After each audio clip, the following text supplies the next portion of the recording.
भारत की मिट्टियों के प्रमुख प्रकार, भाग 2। पहले भाग में हमने देखा कि भारतीय मिट्टियों को भारतीय कृषि अनुसंधान परिषद ने मुख्य रूप से 8 भागों में बांटा है, जिनमें से सबसे पहले हमने देखा जलोढ़ मिट्टियाँ, उनकी क्या विशेषताएं हैं, कहाँ कहाँ पाई जाती हैं। इसी तरह से दूसरी तरफ देखा हमने काली मिट्टियाँ। काली मिट्टियों में हमने देखा कि उनका काली मिट्टी के प्रकार, उनकी काली मिट्टी की विशेषताएं। अब हम बात करते हैं कि काली मिट्टी कहाँ कहाँ पाई जाती है, अर्थात वितरण, राज्यवार वितरण काली मिट्टियों का। काली मिट्टियाँ गुजरात से अमरकंटक तथा बेलगांव से गुना तक फैली हुई हैं। अगर राज्यवार देखें हम तो महाराष्ट्र में इस मिट्टी के क्षेत्र काफ़ी बड़े भूभाग पर फैले हुए हैं। यहाँ खानदेश, मराठवाड़ा तथा विदर्भ क्षेत्रों में यह मिट्टी पाई जाती है। पहाड़ी ढालों पर हल्के रंग की, पतली, कम उपजाऊ तथा घाटियों व निचले भागों पर गहरे रंग की, गहरी तथा उपजाऊ होती है। नर्मदा, ताप्ती, गोदावरी तथा कृष्णा नदियों की घाटियों में यह 6 मीटर से भी अधिक गहरी पाई जाती है।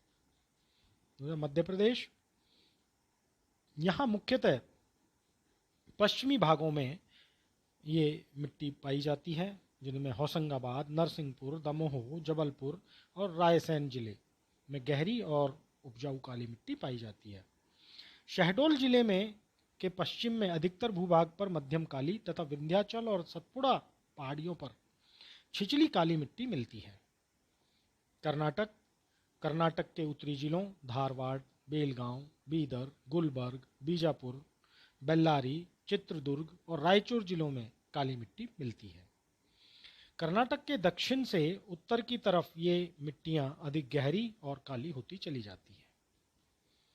आंध्र प्रदेश के दक्षिणी और तटवर्तीय क्षेत्रों में, राजस्थान में सिर्फ मध्यम काली मिट्टी पाई जाती है, खास तौर पर बांसवाड़ा, बूंदी, कोटा, झालावाड़, टोंक, डूंगरपुर और सवाई माधोपुर जिले में।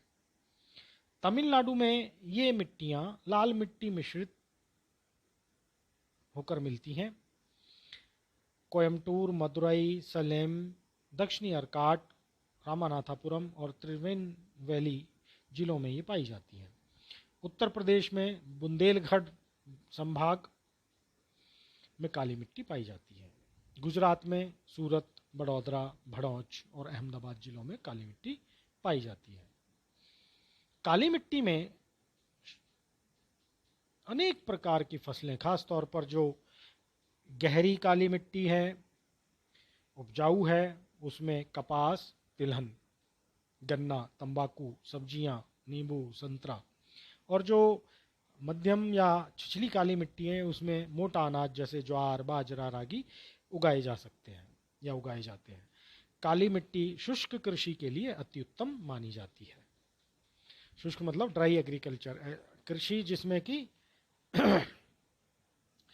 अधिकांशतः जल की आवश्यकता नहीं हो, सिंचाई की आवश्यकता कम हो। लाल मिट्टियों की उत्पत्ति। फेरोमैग्नीशियम खनिज पदार्थ युक्त प्राचीन रवेदार एवं परिवर्तित चट्टानों के नम तथा शुष्क जलवायु के बारी बारी आने के कारण विखंडन से बनी मिट्टी लाल मिट्टी होती है। यह अपने बनने के स्थान पर ही पड़ी रहती है। लोह की उपस्थिति के कारण इसका रंग लाल होता है। कहीं कहीं फेल्सपार युक्त ग्रेनाइट चट्टानों के महीन कण इसमें मिलने के कारण इसका रंग भूरा चॉकलेटी, पीला या काला भी मिलता है। अब हम देखते हैं कहाँ कहाँ पर ये पाई जाती हैं, अर्थात इसका क्षेत्र कहाँ है। ये मिट्टियाँ मध्य प्रदेश के बुंदेलखंड से लेकर धुर दक्षिण तक 5.18 लाख वर्ग किलोमीटर पर फैली हुई हैं। ये मिट्टियाँ पूर्व में राजमहल पहाड़ियों तक, उत्तर में झांसी तक, पश्चिम में कच्छ तक फैली हुई हैं तथा उत्तर, दक्षिण व पूर्व में काली मिट्टी को घेरे हुए हैं। अब इनकी क्या क्या विशेषताएं हैं।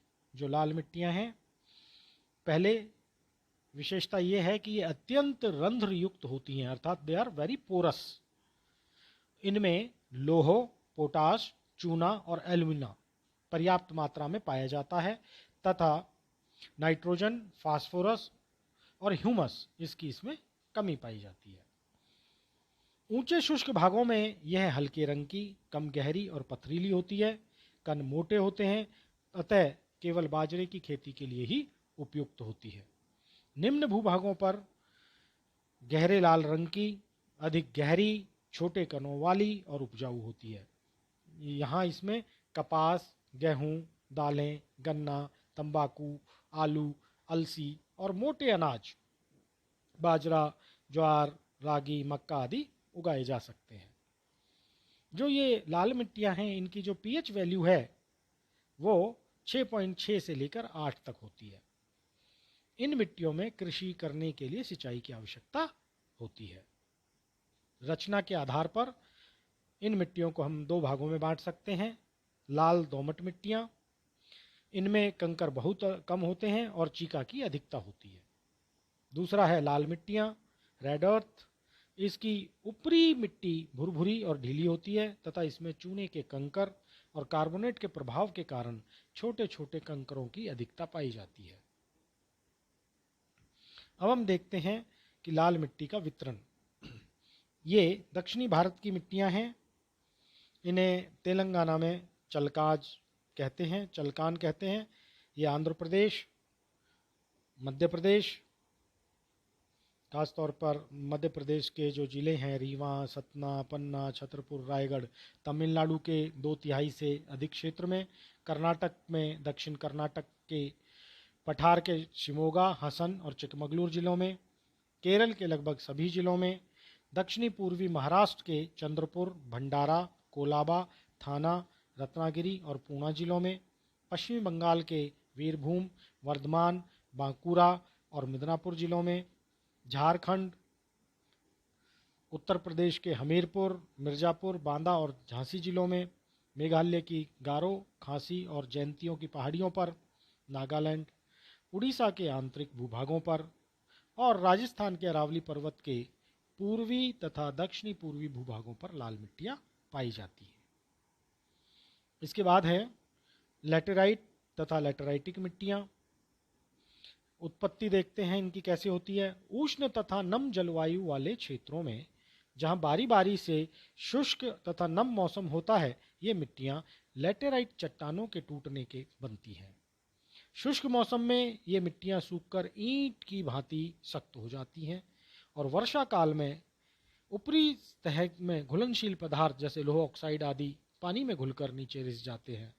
इस प्रक्रिया को हम लीचिंग कहते हैं।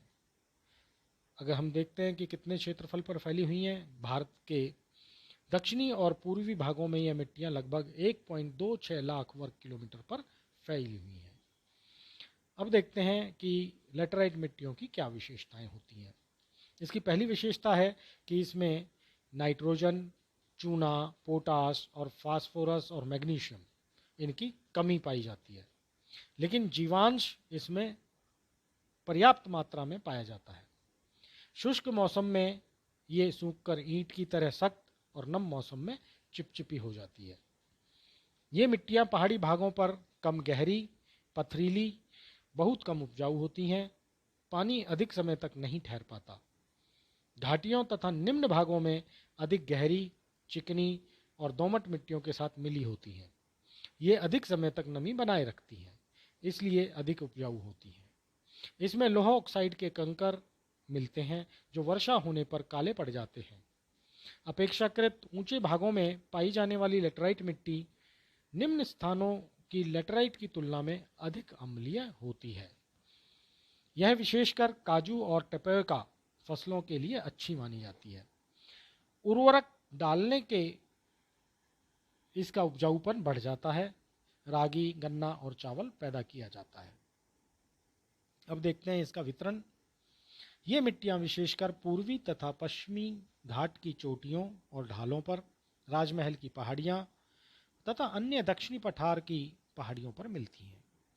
केरल के लगभग सभी जिलों, महाराष्ट्र के रत्नागिरी, कोल्हापुर, कर्नाटक के चिकमगलूर, शिमोगा, दक्षिणी तथा उत्तरी कन्नड़, कुर्ग, बेलगांव, धारवाड़, बीदर, बेंगलोर तथा कोलार जिलों के कुछ भागों में, आंध्र प्रदेश, मेंढक, नेल्लौर पूर्वी गोदावरी जिलों के भागों में, आंध्र प्रदेश और जो तेलंगाना है, उड़ीसा के कटक, बालासोर, गंजम, मयूरभंज और सुंदरगढ़ जिलों में के कुछ भागों पर। इसी तरह से पश्चिमी बंगाल के वर्धमान, वीरभूम, बांकुरा, मिदनापुर जिलों के, असम में शिवसागर, लखीमपुर, उत्तरी कछार और नवगांव जिलों में, मेघालय की गारो पहाड़ियाँ में, झारखंड के संथाल परगना के पूर्वी भागों में इस तरह की मिट्टियाँ पाई जाती हैं। फिर है पांचवी मिट्टियाँ, वनीय मिट्टियाँ, फॉरेस्ट सॉइल्स।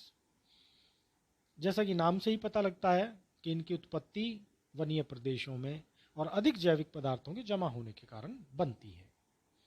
क्षेत्रफल लगभग 2.85 लाख वर्ग किलोमीटर के क्षेत्र में ये भारत में फैली हुई हैं। इन मिट्टियों की विशेषताएं क्या क्या हैं? पहली विशेषता है कि इनमें जीवांश की मात्रा अत्यधिक पाई जाती है। दूसरी विशेषता है कि इसमें नाइट्रोजन भी पर्याप्त मात्रा में मिलती है, लेकिन पोटाश, चूना और फास्फोरस की कमी होती है।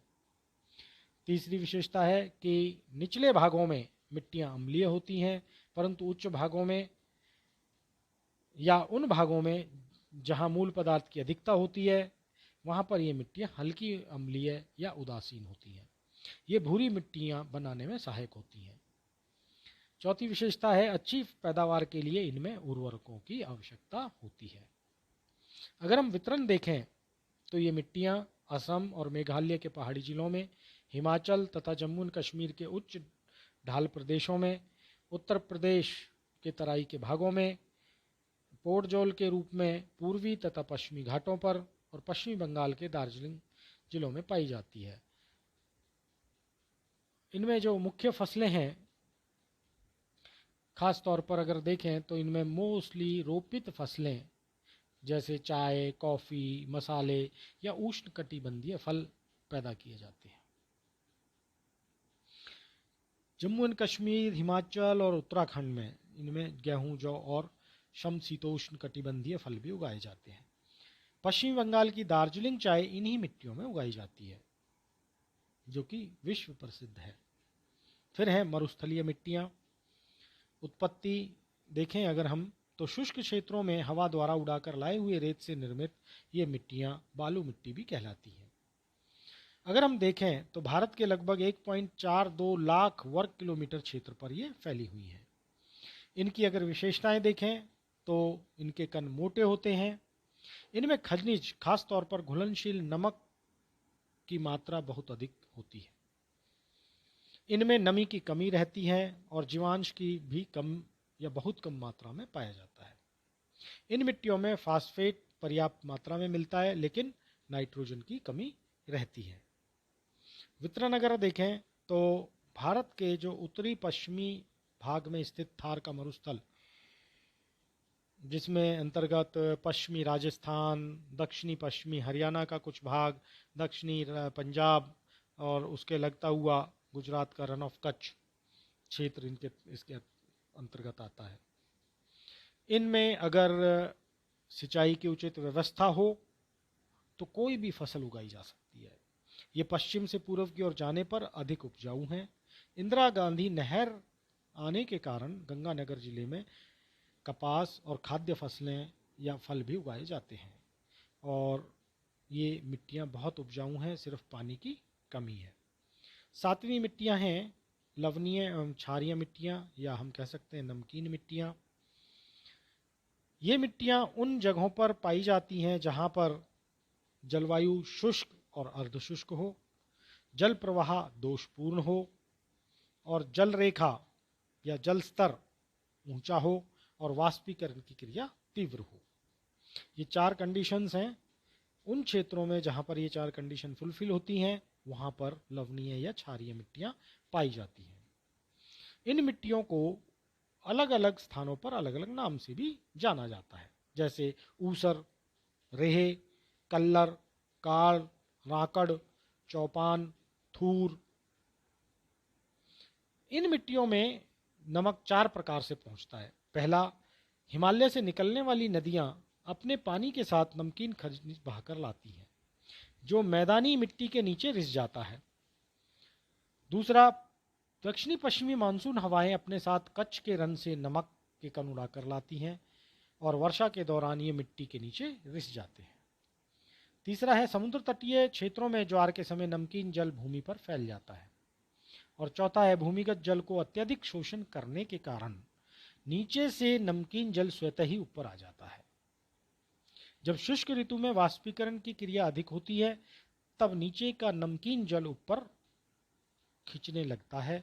पानी तो वाष्प बनकर उड़ जाता है, लेकिन इसमें घुलकर आए खनिज नमक की सफेद तह मिट्टी के ऊपर जम जाती है, जो इसे कृषि के लिए अनुपयुक्त बना देती है। ये सोडियम, मैग्नीशियम तथा कैल्शियम के नमक ही मिट्टी को नमकीन या रेह बना देते हैं। अगर हम देखें तो भारत के लगभग 170 लाख हेक्टेयर भूमि पर इस प्रकार की नमकीन मिट्टियां पाई जाती हैं। अगर हम विशेषताएं देखें इनकी तो ये मिट्टियां अप्रवेश्य होती हैं, इम्परवियस होती हैं तथा इनमें पानी अधिक देर तक नहीं ठहर पाता। खास तौर पर जो क्षारीय मिट्टियां हैं उनमें कैल्शियम और नाइट्रोजन की कमी पाई जाती है। ये मिट्टियां बलुई से लेकर दोमट बलुई तक होती हैं। इन मिट्टियों में अनेक प्रकार के खनिज लवण मिलते हैं। अगर हम वितरण देखें तो बिहार में, उत्तर प्रदेश, पंजाब, हरियाणा, राजस्थान और महाराष्ट्र, इन राज्यों में ये मिट्टियां पाई जाती हैं। इसके अलावा पश्चिमी बंगाल, कावेरी और महानदी का डेल्टाई भाग, गुजरात, आंध्र प्रदेश, तमिलनाडु के तटीय क्षेत्र या उपरोक्त क्षेत्रों में जितने भी हैं जो अत्यधिक सिंचाई वाले भागों में इन मिट्टियों की मात्रा काफ़ी अधिक पाई जाती है और ये मिट्टियाँ कृषि के लिए अनुपयुक्त होती हैं। अगर हम देखें तो इन मिट्टियों में चूने की मात्रा दी जाए और जल प्रवाह को सुधार दिया जाए या और उर्वरक मिला दिए जाएं तो कई प्रकार की फसलें पैदा की जा सकती हैं। इसमें नमक के प्रभाव रहित फसलें जैसे बरसिम, केला, कपास, चावल, तंबाकू, नारियल और गन्ना पैदा किया जा सकता है। अंतिम जो प्रकार है मिट्टी का वो है जैविक तथा दलदली मिट्टी, इसको हम पीट मिट्टी भी कहते हैं। आर्द्र जलवायु प्रदेशों की मिट्टी में जैविक पदार्थों का अत्यधिक जमाव इन मिट्टियों के निर्माण का प्रमुख कारण है। ये मिट्टियां पूर्णतः विकसित नहीं होती। अगर हम क्षेत्रफल देखें तो भारत के लगभग 150 वर्ग किलोमीटर क्षेत्र में ये मिट्टियां पाई जाती हैं। इन मिट्टियों की अगर विशेषताएं देखें तो पहली विशेषता है ये मिट्टियां काली, भारी और अत्यधिक अम्लीय होती हैं। दूसरी है इनमें 10 से 40% तक जैविक सामग्री पाई जाती है। इनमें उचित परिमाण में घुलनशील नमक भी पाए जाते हैं। वर्षा के उपरांत इनमें चावल पैदा किया जा सकता है। इन मिट्टियों में पोटाश व फास्फेट का अभाव होता है, लेकिन लोहों की मात्रा पर्याप्त होती है। अगर हम वितरण देखें तो पीट मिट्टियां केरल के एलेप्पी तथा कोट्टयम जिलों के पश्चिमी भागों पर पाई जाती हैं। दलदली मिट्टियां उड़ीसा के तटीय भाग, पश्चिमी बंगाल के सुंदरबन डेल्टा क्षेत्र में, तमिलनाडु के दक्षिणी पूर्वी तट पर, उत्तरी तथा मध्य बिहार में, उत्तरांचल के अल्मोड़ा जिले और केरल के तटीय भागों पर कहीं कहीं इस प्रकार की मिट्टी पाई जाती है। Thank you.